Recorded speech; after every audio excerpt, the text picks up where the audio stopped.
একটা সাধারণ টেকনিক্যাল আলোচনা। ধরুন একটা শহরে ভূমিকম্পের ঝুঁকি নিয়ে কথা হচ্ছে। সেই আলোচনাটা কিভাবে হঠাৎ করে একটা পুরো জনগোষ্ঠীর আত্মসম্মান, তাদের ইতিহাস, তাদের পরিচয়, এই সব কিছুর লড়াইয়ে পরিণত হতে পারে। আজকের আলোচনাটা ঠিক এমনই একটা ঘটনা নিয়ে।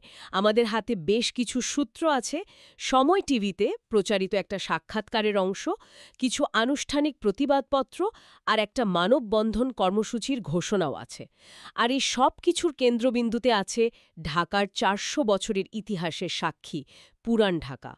আজকে আমরা গভীরে গিয়ে এটাই বোঝার চেষ্টা করব, ঠিক কী বলা হয়েছিল যা এই আগুনে ঘি ঢালল, এর প্রতিক্রিয়া এতটাই তীব্র হওয়ার পেছনের কারণটা কি, আর পুরান ঢাকার বাসিন্দারা শুধু ক্ষোভ প্রকাশ করে থেমে নেই, তারা আসলে কি চাইছেন। চলুন এই জটটা খোলার চেষ্টা করা যাক। তাহলে শুরু করা যাক একেবারে গোড়া থেকে। ঘটনাটা শুরু হলো একটা টেলিভিশন ইন্টারভিউ দিয়ে। একজন সরকারি কর্মকর্তা, যার দায়িত্ব ভবন সংক্রান্ত নিরাপত্তা নিশ্চিত করা।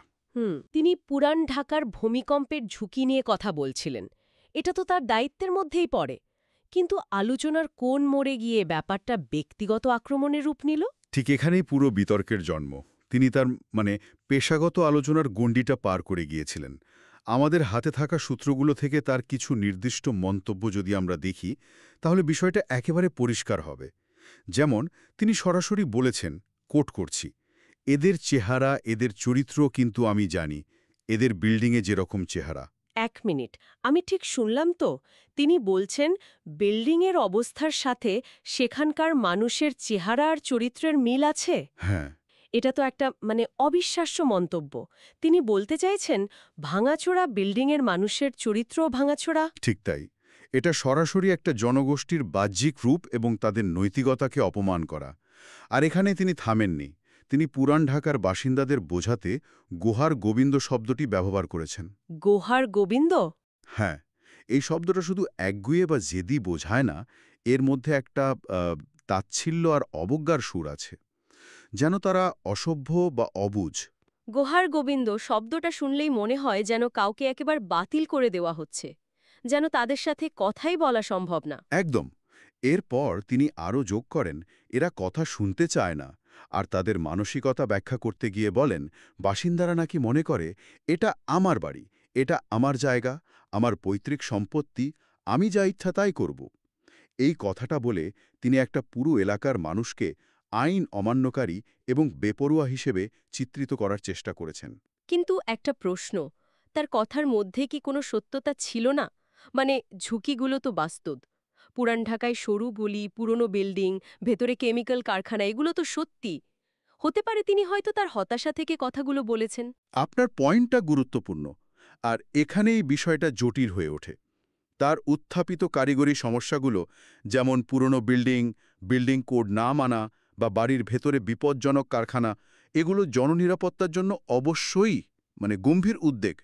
কোনো দায়িত্বশীল কর্মকর্তা এগুলো তুলে ধরবেন, এটাই স্বাভাবিক। কিন্তু সমস্যাটা তথ্যে নয়, সমস্যাটা উপস্থাপনায়। একটা জরুরি জনসচেতনতামূলক বার্তা দিতে গিয়ে তিনি পুরো জনগোষ্ঠীকে ঢালাওভাবে আক্রমণ করে বসলেন। তিনি দাবি করেছেন পুরান ঢাকার অবস্থা নাকি ৯৯% ব্যর্থ। এই 99% ব্যর্থ কথাটা তো ভয়ঙ্কর। এটা তো কোনো তথ্য বা ডেটা নয়, এটা একটা রায় দিয়ে দেওয়া, যেন পুরো এলাকাটায় একটা ধ্বংসস্তূপ আর সেখানকার মানুষজনও সংশোধনের ঊর্ধ্বে। ঠিক ধরেছেন। এখানেই একজন টেকনোক্র্যাট বা কারিগরি বিশেষজ্ঞ এবং একজন জনপ্রশাসকের মধ্যে পার্থক্যটা স্পষ্ট হয়ে যায়। তার কাজ ছিল সমস্যার কথা বলে সমাধানের পথে মানুষকে আনা, তাদের শত্রু বানিয়ে দেওয়া নয়। এই ধরনের ভাষা প্রয়োগের ফলে মূল বার্তাটা, অর্থাৎ ভূমিকম্পের ঝুঁকির মতো জরুরি বিষয়টাই হারিয়ে গেল, আর মূল ফোকাস হয়ে দাঁড়ালো অপমান আর আত্মমর্যাদার লড়াই। আর ঠিক এখানেই গল্পটা মোড় নেয়। এই ধরনের মন্তব্যের পর স্বাভাবিকভাবেই একটা তীব্র প্রতিক্রিয়া হওয়ার কথা। আমাদের হাতে থাকা প্রতিবাদপত্র আর বিভিন্ন বিবৃতি থেকে সেই প্রতিক্রিয়া সম্পর্কে কি ধারণা পাওয়া যায়? এটা কি শুধুই একটা স্বতঃস্ফূর্ত ক্ষোভ ছিল, নাকি আরও গোছানো কিছু? প্রতিক্রিয়াটা ছিল অত্যন্ত সংগঠিত এবং বলা যায় বুদ্ধিবৃত্তিক। প্রায় প্রতিটি সূত্রেই একটা সাধারণ সুর খুব স্পষ্ট। তারা কেউই ভূমিকম্পের ঝুঁকি বা বিল্ডিং কোড নিয়ে আলোচনাকে অস্বীকার করছেন না। তারা স্বীকার করছেন যে এটা একটা জরুরি বিষয় এবং এটা নিয়ে কথা বলা ওই কর্মকর্তার পেশাগত দায়িত্ব। আচ্ছা। তাদের মূল আপত্তিটা হল তিনি পেশাগত শালীনতার সব সীমা লঙ্ঘন করেছেন। তার মানে তারা বলছেন, আপনি যা বলছেন সেই বিষয়বস্তু নিয়ে আমাদের কথা থাকতে পারে, কিন্তু আপনি যেভাবে বলছেন সেটা একেবারেই অগ্রহণযোগ্য। এটা তো বেশ পরিণত একটা অবস্থান। একদম। তারা এটাকে একটা সাধারণ ভুল বা মুখ ফসকে বেরিয়ে যাওয়া কথা হিসেবে দেখছেন না। সূত্রগুলোতে এই মন্তব্যকে বিভিন্নভাবে বর্ণনা করা হয়েছে। কোথাও বলা হয়েছে মানহানিকর, কোথাও গোষ্ঠীভিত্তিক অপমান। হুম। আবার কোনো সূত্র এটাকে সরাসরি হেট স্পিচ বা বিদ্বেষমূলক বক্তব্য হিসেবে আখ্যা দিয়েছে। একটা প্রতিবাদপত্রে তো এই কাজকে সামাজিক সন্ত্রাসের সাথে তুলনা করা হয়েছে। সামাজিক সন্ত্রাস, এই শব্দটা তো অনেক ভারী। এর মানে হলো এই কথাগুলো তাদের কাছে শুধু অপমান নয়, বরং একটা মানসিক আঘাত বা ভীতির সঞ্চার করেছে। আমি ভাবছিলাম, পুরান ঢাকার একজন বাসিন্দা হিসেবে নিজেকে কল্পনা করার চেষ্টা করছিলাম। যে জায়গায় আমার পূর্বপুরুষেরা ৪০০ বছর ধরে বাস করছে, যার একটা নিজস্ব সংস্কৃতি, ভাষা আর ঐতিহ্য আছে, সেই জায়গার মানুষকে যখন টেলিভিশনে জাতীয় পর্যায়ে এভাবে অপমান করা হয়, তখন অনুভূতিটা কেমন হতে পারে? এটা তো শুধু একটা মন্তব্য নয়, এটা তাদের পুরো পরিচয়ের ওপর একটা আক্রমণ। আপনি একেবারে মূল জায়গায় পৌঁছে গেছেন। পুরান ঢাকার মানুষের একটা তীব্র আঞ্চলিক গর্ব এবং পরিচয় বোধ আছে। তাদের ভাষা, তাদের উৎসব, তাদের খাবার, এই সব কিছু নিয়ে তারা গর্বিত। যখন একজন সরকারি কর্মকর্তা, যিনি কিনা বাইরের কেউ, তাদের এই পরিচয়ের ওপর এমন কালিমা লেপন করেন, তখন সেটা তাদের অস্তিত্বে আঘাত করে। ঠিক। আর এর একটা বড় কৌশলগত প্রভাবও আছে। দুর্যোগ ব্যবস্থাপনার মতো বিষয়ে কর্তৃপক্ষ এবং সাধারণ মানুষের মধ্যে একটা আস্থার সম্পর্ক থাকাটা অত্যাবশ্যক। প্রতিবাদপত্র অনুযায়ী এই ধরনের মন্তব্য সেই আস্থার সম্পর্কে মারাত্মক ফাটল তৈরি করেছে। তাই তো, ভবিষ্যতে এই কর্মকর্তারা যখন সত্যি কোনো ভালো উদ্দেশ্য নিয়েও তাদের কাছে যাবেন, মানুষ কি আর তাদের বিশ্বাস করবে? খুব কঠিন। বিশ্বাস একবার ভেঙে গেলে সেটা জোড়া লাগানো খুব কঠিন। তাহলে এই ক্ষোভ আর প্রতিবাদের পর তারা ঠিক কি চাইছেন? বাসিন্দারা তো শুধু বিবৃতি দিয়েই থেমে থাকেননি, তাদের দাবিগুলো কি কি? এখানে যে সবচেয়ে আকর্ষণীয় তা হলো তাদের দাবিগুলো শুধু তাৎক্ষণিক সমাধানের জন্য নয়, বরং ভবিষ্যতের দিকে তাকিয়ে তৈরি করা। তারা শুধু এই একজন কর্মকর্তার শাস্তি চেয়ে থেমে নেই, তারা পুরো ব্যবস্থার একটা পরিবর্তন চাইছে। প্রধানত ৩টি দাবি প্রায় সব সূত্রে উঠে এসেছে। সেগুলো কি কি? প্রথমটা হলো তাৎক্ষণিক ব্যবস্থা। তারা চান ওই কর্মকর্তা যেন অবিলম্বে তার বক্তব্য নিঃশর্তভাবে প্রত্যাহার করেন এবং প্রকাশ্যে পুরান ঢাকার মানুষের কাছে ক্ষমা চান। আচ্ছা। পাশাপাশি যে বিতর্কিত ভিডিওটি সোশ্যাল মিডিয়ায় ছড়িয়ে পড়েছে সেটা যেন সরিয়ে ফেলা হয়। এটা হলো ক্ষতটা সারানোর প্রথম ধাপ। বেশ মন্তিকি দাবি। দ্বিতীয়টা কি? দ্বিতীয় দাবিটি হল প্রশাসনিক ব্যবস্থা। তারা শুধু একটা সরি শুনে সন্তুষ্ট নন, তারা চান ওই কর্মকর্তার বিরুদ্ধে পেশাগত অসদাচরণের জন্য বিভাগীয় তদন্ত হোক এবং একটা দৃষ্টান্তমূলক ব্যবস্থা নেওয়া হোক। রাইট। এর উদ্দেশ্যটা পরিষ্কার, যাতে ভবিষ্যতে অন্য কোনো কর্মকর্তা এমনটা করার সাহস না পান। আর তৃতীয় দাবিটা যেটা আপনি বলছিলেন, ভবিষ্যতের কথা মাথায় রেখে করা। হ্যাঁ, এবং আমার মতে এটাই সবচেয়ে দূরদর্শী দাবি। তারা চান নীতিমালা প্রণয়ন করা হোক।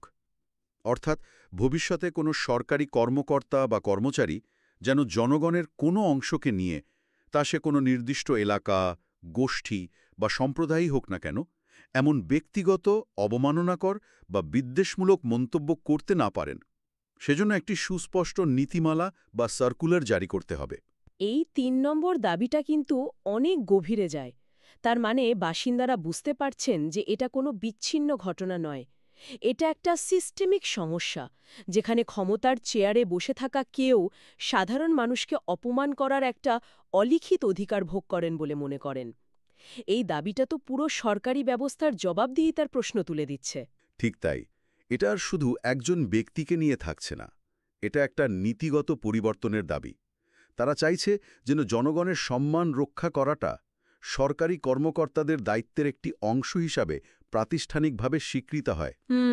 আর তাদের প্রতিবাদ যে শুধু কাগজ কলমেই সীমাবদ্ধ নেই, সেটারও প্রমাণ আমরা পাই।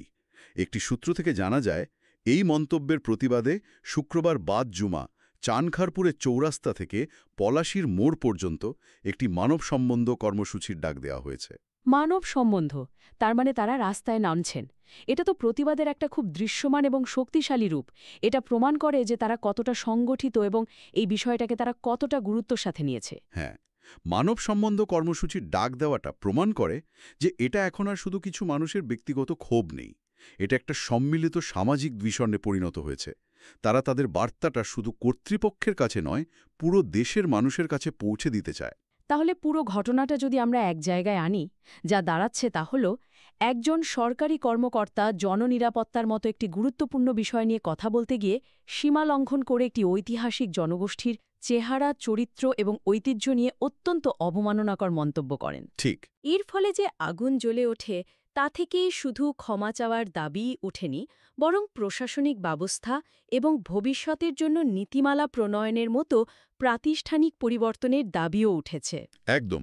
মূল দ্বন্দ্বটা হল একটা বৈধ কারিগরি উদ্যোগ, অর্থাৎ যে ঝুঁকিপূর্ণ ভবন, এবং সেই বার্তাটি পৌঁছে দেওয়ার জন্য ব্যবহৃত সম্পূর্ণ অগ্রহণযোগ্য এবং অপমানজনক ভাষার মধ্যে। এই ঘটনাটা চোখে আঙুল দিয়ে দেখিয়ে দেয় যে কর্তৃপক্ষ যখন জনগণের সঙ্গে সংবাদ স্থাপন করে, তখন বার্তার বিষয়বস্তু বা কী বলা হচ্ছে সেটার পাশাপাশি কিভাবে বলা হচ্ছে সেটাও সমানভাবে, এমনকি কখনো কখনো তার চেয়েও বেশি গুরুত্বপূর্ণ। বিশেষ করে যখন এমন এক জনগোষ্ঠীর সঙ্গে কথা বলা হচ্ছে যাদের ইতিহাস ও ঐতিহ্য নিয়ে তীব্র গর্ব রয়েছে। ঠিক তাই। এই আলোচনার শেষে আমাদের শ্রোতাদের জন্য একটা চিন্তার খোরাক রেখে যাওয়া যেতে পারে। যখন কোনো কর্তৃপক্ষকে একটি জনগোষ্ঠীর কাছে কোনো কঠিন, অপ্রিয় বা সমালোচনামূলক বার্তা পৌঁছে দিতে হয়, তখন একটা প্রয়োজনীয় সতর্কবার্তা এবং একটা অসম্মানজনক আক্রমণের মধ্যেকার সূক্ষ্ম রেখাটি ঠিক কোথায় টানা উচিত, আর সেই রেখাটি কে বা কারা নির্ধারণ করবে, আমলারা নাকি জনগণ?